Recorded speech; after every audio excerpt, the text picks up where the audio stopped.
एक समय की बात है जब एक बस्ती में एक ऐसा घर था जिसमें कभी ना तो कोई बाहर आता दिखता और ना अंदर जाता, पर हमेशा उस घर के किचन से अच्छी अच्छी खुशबू आती थी। उसी घर के सामने एक परिवार रहता था जिसमें 4 बच्चे और उनकी दीदी रहते थे। वो लोग बड़े ही गरीब थे। उनकी दीदी उन बच्चों के लिए भीख मांगकर खाने को लेकर आती थी, तब जाकर वो अपना पेट भर पाते थे, पर कभी कभी तो उनको भूखा भी सोना पड़ता था। एक दिन ऐसा ही हुआ जब उन बच्चों की दीदी रात तक घर नहीं लौटी और बच्चे भूख से बिलख रहे थे। अभी तक दीदी नहीं आई। आज तो हम सुबह से भूखे हैं। हाँ भाई, और ऊपर से ये सामने वाले किचन से इतनी अच्छी खुशबू भी आ रही है। वो तो हमेशा ही आती है, पर खुशबू से थोड़ी हमारा पेट भरेगा। हाँ सही बात है, अब तो दीदी के आने का इंतजार करो बस।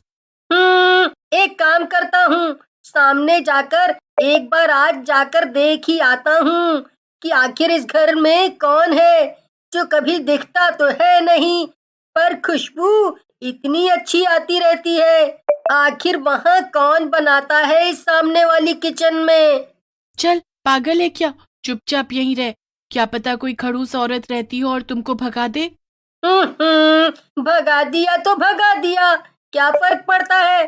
पर एक बार कोशिश तो करने दो।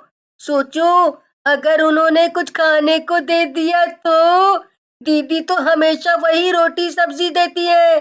क्या पता आज कुछ बढ़िया सा खाने को मिल जाए। पप्पू हिम्मत करके सामने किचन की खिड़की के बाहर जाकर खड़ा हो जाता है। किचन से खटर पटर की खूब तेज तेज आवाज आ रही होती है। पप्पू अंदर झांक कर देखता है पर उसे कोई दिखाई ही नहीं देता। फिर से बर्तनों की आवाज आती है। पप्पू को समझ नहीं आता, इसलिए वो जोर से आवाज देता है। पप्पू की आवाज लगाते ही किचन से आवाज आनी एकदम बंद हो जाती है, पर फिर भी खिड़की से कोई नहीं झांकता। अब पप्पू ठान ही लेता है कि वो आज अंकल से बात करके ही जाएगा, और इसलिए वो घर में चुपचाप घुस जाता है। जब पप्पू घर के अंदर का नजारा देखता है तो उसके होश उड़ जाते हैं। वहां तो ऐसा लग रहा था जैसे मानो सालों से वहां कोई आया भी ना हो। अरे, ये घर कितना अजीब है। यहाँ कोई रहता भी है? घर की हालत देखकर तो लग रहा है जैसे सालों से घर बंद पड़ा हो। खैर, मुझे क्या, मुझे तो किचन में जाना है। पप्पू इधर उधर ढूंढता हुआ किचन में पहुंच जाता है। किचन में एक आदमी पीठ करके खड़ा हुआ होता है जो गैस पर कुछ पका रहा होता है। Uncle, uncle. पप्पू की आवाज सुनकर वो आदमी जैसे ही पलटता है, पप्पू वहीं जमीन पर गिर जाता है और जोर जोर से रोने लगता है। भूत, भूत, बचाओ, माँ बचाओ। क्या हुआ बच्चे? तुम मुझसे डर क्यों रहे हो? क्योंकि आप एक भूत हो। भूत से नहीं डरूंगा तो किससे डरूंगा? पर मैंने तो तुमको डराया ही नहीं। नहीं नहीं, आपने मुझे अभी डराया है। प्लीज मुझे जाने दो। पर मैंने तो तुमको रोका भी नहीं है। तुम मुझसे डरो मत। मैं तुमको कोई नुकसान नहीं पहुंचाऊंगा। नुकसान नहीं पहुंचाओगे? ऐसा कैसे हो सकता है? भूत तो इंसान को मार देते हैं और उनको खा भी जाते हैं। हाँ, पर वो बुरे भूत होते हैं। मैं बुरा भूत नहीं हूँ, और मैं तुमको क्यों खाऊंगा? देखो, मेरे किचन में देखो कि वहाँ कितना कुछ है खाने को। तो मैं तुमको या किसी को भी क्यों खाऊंगा? क्या सच में? भूत उस बच्चे को अपने किचन के अंदर लेकर जाता है और वहां पूरी किचन में तरह तरह के पकवान और मिठाई देखकर पप्पू की आंखें चमक उठती हैं।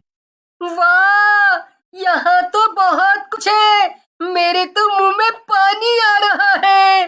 तो फिर खा लो जो भी तुमको खाना हो। क्या सच में मैं ये सब खा सकता हूँ? हाँ, बिल्कुल खा सकते हो। पप्पू को पहले ही बड़ी तेज भूख लग रही होती है, इसलिए वो खाने पर टूट पड़ता है। वो पागलों की तरह सब कुछ ऐसे खा रहा होता है जैसे जन्मों जन्मों का भूखा हो। पप्पू खा खा कर अच्छे से पेट भर लेता है और फिर उसे अचानक याद आता है कि घर पर उसके भाई बहन भी भूखे हैं। पप्पू एकदम उदास हो जाता है। क्या हुआ? तुम उदास क्यों हो गए? अभी तो बड़े खुश थे। वो, मेरे घर पर और भी भाई बहन हैं जो सुबह से भूखे हैं। मैंने तो सब खा लिया, पर तो एक काम करो, तुम ये सब उनके लिए भी खाने के लिए ले जाओ, पर मेरी एक शर्त है। वो क्या? तुम मेरा सच किसी को भी नहीं बताओगे, किसी को भी नहीं। मैं नहीं चाहता कि किसी को मेरा सच पता चले। ठीक है, मैं आपसे वादा करता हूँ कि मैं आपके बारे में किसी को नहीं बताऊंगा, अपने भाई बहन को भी नहीं। इतना कहकर पप्पू खाने का सब सामान उठाने लगता है। वो जितना हो सके उतना खाना उठाकर घर आ जाता है। पप्पू के हाथ में इतना सब देखकर सारे भाई बहन खुशी से चिल्लाने लगते हैं। अरे वाह पप्पू, तूने तो कमाल ही कर दिया। जल्दी मुझे खाने को दे, बहुत भूख लग रही है, अभी तक दीदी भी नहीं आई।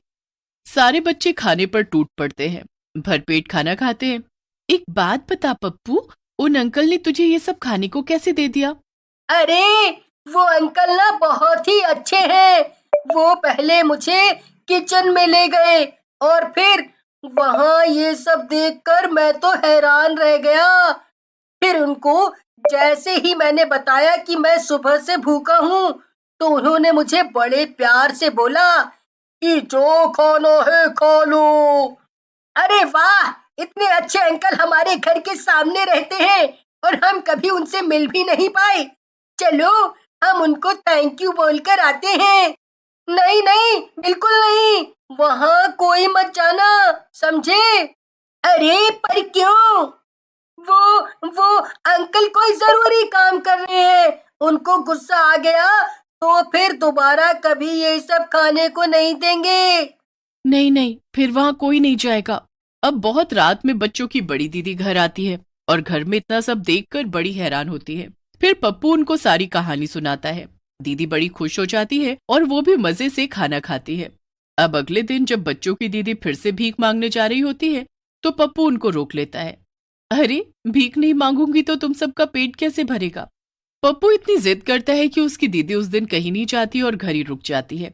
दिन में बच्चे रात का बचा हुआ खाना ही खा लेते हैं, पर फिर शाम होने लगती है। दिन में तो हमने पेट भर लिया, पर अब बता हम रात को क्या खाएंगे? आप चिंता मत करो, वो सामने अंकल है ना, मैं उनके घर जा रहा हूँ और वहां से ढेर सारा खाना ले आऊंगा। ये बोलकर पप्पू जल्दी से भागता है और भूतिया किचन की खिड़की पर खड़ा होकर आवाज देने लगता है। पप्पू की आवाज सुनकर भूत खिड़की पर आकर खड़ा हो जाता है। आ गए तुम? जी भूत अंकल, मैं आ गया। घर पर सब भूखे बैठे हैं, मैंने आज दीदी को जाने ही नहीं दिया, बोला कि मैं खाना ले आऊंगा। ये तो तुमने बिल्कुल सही किया। इस भूतिया किचन में कभी भी खाना खत्म ही नहीं होता। मुझे खाना बनाना बहुत पसंद है, इसीलिए तुम कभी भी आकर इस भूतिया किचन से खाना ले जा सकते हो। ठीक है भूत अंकल, पर क्या मैं आपसे एक बात पूछूं? हाँ बेटा, पूछो। आप भूत कैसे बन गए? अरे बस ये भी एक कहानी है। मैं मरने से पहले एक बहुत बड़े होटल में शेफ हुआ करता था, पर एक दिन होटल में आग लग गई और मैं मर गया। मेरा हमेशा से सपना था कि मैं अपना रेस्टोरेंट खोलूं, जिसमें हफ्ते में एक दिन मैं गरीब लोगों को मुफ्त में खाना खिलाऊं, पर सब सपना ही रह गया। ये तो बड़े दुख की बात है। भूत फिर अपनी भूतिया किचन से पप्पू को ढेर सारा खाना दे देता है, जिसे लेकर वो घर आ जाता है और सब भाई बहन मिलकर भरपेट खाना खाते हैं और सो जाते हैं। फिर एक दिन पप्पू की तबीयत बहुत ज्यादा खराब हो जाती है, उसे बहुत तेज बुखार हो जाता है। पप्पू को तो तेज बुखार है, वो अभी तक सो रहा है। एक काम करो, तुम में से कोई और जाकर खाना ले आओ। एक काम करती हूँ दीदी, मैं जाकर खाना ले आती हूँ। ठीक है, तुम चली जाओ और राजू को साथ ले जाओ। पिंकी और राजू सामने वाले घर में घुस जाते हैं और घर की हालत देख उनकी आंखें भी फटी की फटी रह जाती हैं। ये कैसा डरावना घर है, चलो यहाँ से। दोनों भाई बहन वापस घर आने ही लगते हैं कि तभी उन्हें पीछे से भूत की आवाज आती है। राजू और पिंकी जैसे ही पीछे मुड़ते हैं वैसे ही वो चीखना शुरू कर देते हैं, भूत भूत भूत, भागो यहाँ से जल्दी। भूत फिर उन दोनों को पूरी कहानी बताता है। भूत को पप्पू के बारे में सुनकर बड़ा दुख लगता है।